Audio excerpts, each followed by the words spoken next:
अच्छा, डिप्रेशन की अलामात क्या होती हैं वैसे? स्ट्रेस जो एक तनाव की कैफियत है। जब आपको तनाव जैसे कहते हैं मेरे टेम्परेरी सांप पे आके सवार होगी कोई हुँ। चीज़, अब ये डिप्रेशन ये सांप पे सवार है, अब आपको जैसे अभी मैं स्ट्रेस में आई थी। हाँ, तो वो सिंपली ये कि आपकी बॉडी स्ट्रेस में आ गई है, आप बायोलॉजिकली आप हार्ट अटैक के पेशेंट भी खुदा ना ख़वास्ता बन सकते हैं, अगर आप बहुत देर से स्ट्रेस में हैं और आपको मैनेज नहीं करना आ रहा। अगर आपकी जेनेटिक्स में घर में किसी ना खुदा ना ख़वास्ता किसी को आपने देखा है, आपके पेरेंट्स में वो चीज़ थी, तो वो चीज़ आप में भी आ सकती है। आप मतलब कि उस पे प्रीडिस्पोज़ हैं, उसके अलावा एनवायरमेंटल, पेरेंटल कॉन्फ्लिक्ट्स है, घर में बहुत लड़ाई झगड़ा है, फाइनेंशियल क्राइसिस हैं, तो डिप्रेशन हम नहीं मैनेज कर पा रहे।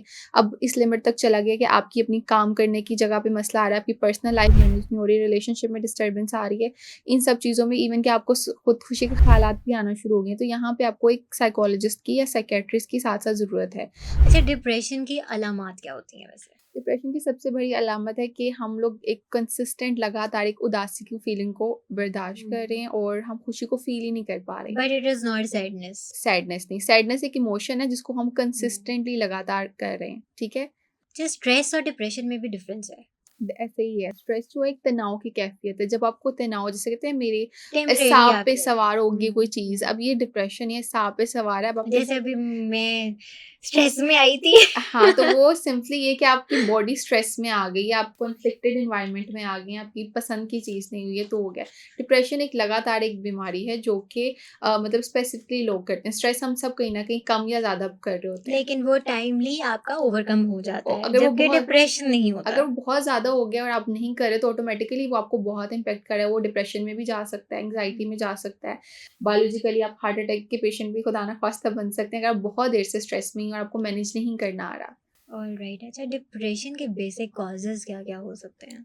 उसमें कॉजेज़ की बात करें वही नेचर वर्सेस नर्चर कि अगर आपकी जेनेटिक्स में घर में किसी ना खुदा ना ख़वास्ता किसी को आपने देखा है, आपके पेरेंट्स में वो चीज़ थी, तो वो चीज़ आप में भी आ सकती है। आप हुँ। मतलब कि उस पे प्रीडिस्पोज़ हैं। उसके अलावा एनवायरमेंटल, पेरेंटल कॉन्फ्लिक्ट्स है, घर में बहुत लड़ाई झगड़ा है, फाइनेंशियल क्राइसिस हैं, हर वक़्त पैसे के ऊपर बात हो रही है और नहीं है। उसके अलावा आप जो स्कूल में जा रहे हैं, वहाँ पे आपका मज़ाक उड़ाया जा रहा है, टीचर्स अच्छे से ट्रीट नहीं कर पा रही हैं आपको या कोई वहाँ से बहुत डाँट पड़ रही है।